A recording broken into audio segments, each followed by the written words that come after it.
Australia is on the brink of some mighty changes in the next few weeks, which will have an enormous impact on movement in and out of this country and where our energy dollars are to be used. Now, I'm speaking, of course, about today's bold international reopening plans announced by the New South Wales Premier and Sunday's crucial National Party debate over a net zero emissions target. They both have epic consequences for Australians and the way we live into the future. But to the New South Wales travel plan first, the state's enormous performance in taking up COVID-19 vaccines has enabled the new Premier, Dominic Perrottet, to take that first giant leap at reopening.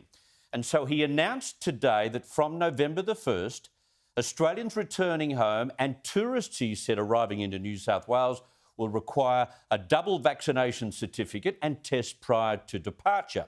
Hotel and home quarantine will be redundant. Those people, returning Australians, tourists who want to come back, who want to visit Australia, who want to come into Sydney, hotel quarantine will be a thing of the past.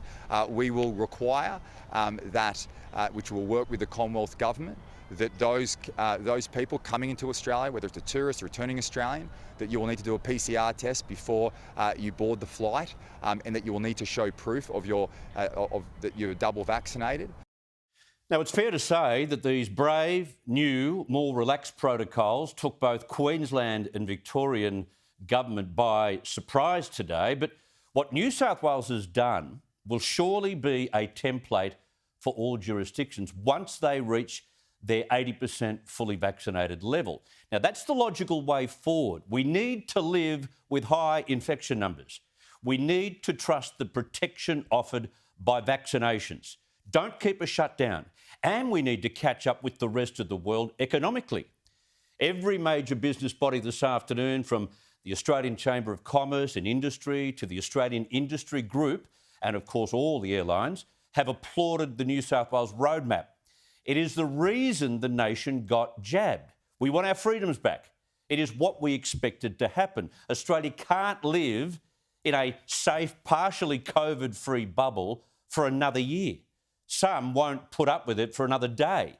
The heart will be torn out of this country, and with it, hundreds of thousands of jobs and businesses. Now, Dominic Perrottet may be exactly the politician this country needed to push and drag Australia into the next COVID phase, because there haven't been too many others volunteering for that same role. But he may have also jumped the gun slightly with this morning's changes, because 4 hours later, the Prime Minister, while welcoming the New South Wales plan, had to correct one aspect of it. Tourists would need to wait as stranded Aussies were given priority. It's for the Commonwealth Government, the federal government, to decide when the border opens and shuts at an international level, and we will do that. In the first instance, it will be for Australians, Australian residents and their families. The federal government is not opening it up to anything other than Australian citizens and residents and their immediate families. Now, Dominic Perrottet did say that he was talking to the Prime Minister about these new measures, but obviously hadn't got them signed off, because it was the PM who decided to make that correction late this afternoon. It's clear from what Scott Morrison said that Australia still won't be inviting tourists back into the country until 2022. But these COVID times, they are a-changin', which brings me to the second epic development, and it's just days away, with almost every social poll showing that the majority of Australians want us to commit to a net zero emissions target by 2050, and with both the Treasurer and this week the RBA warning business that investment will dry up if we repel that wave, well, surely the Prime Minister has no choice but to commit to something he has already predicted Australia will achieve, which is net zero by 2050. My sneaking suspicion was that the establishment of AUKUS was also part of the deal for him to snap down and bite on a net zero target. That's only speculation. Of course, we have no plan as to how net zero by 2050 will be achieved. And talk of a fabulous number of new jobs in this renewable economy seem very hopeful. But world leaders at next month's Glasgow climate talks will expect this commitment at the very least from this country. With New South Wales ruling out quarantine from November 1, it removed the Prime Minister's sole excuse for not travelling to Glasgow. This afternoon, he confirmed that he would be attending the climate talks. Now, politically, there is no way out for the coalition. Liberal MPs seriously fear they'll lose the next election if this green symbol of being attentive to a cleaner world is not adopted, which is why this Sunday's National Party meeting on net zero policy is so crucial. If they refuse to join their coalition partners, and Barnaby Joyce says it is up to the party, not to him, it will put in question the very coalition. The outcome of this meeting is not lost on the likes of Defence Minister and Party Conservative Peter Dutton, who today showed his hand on the issue.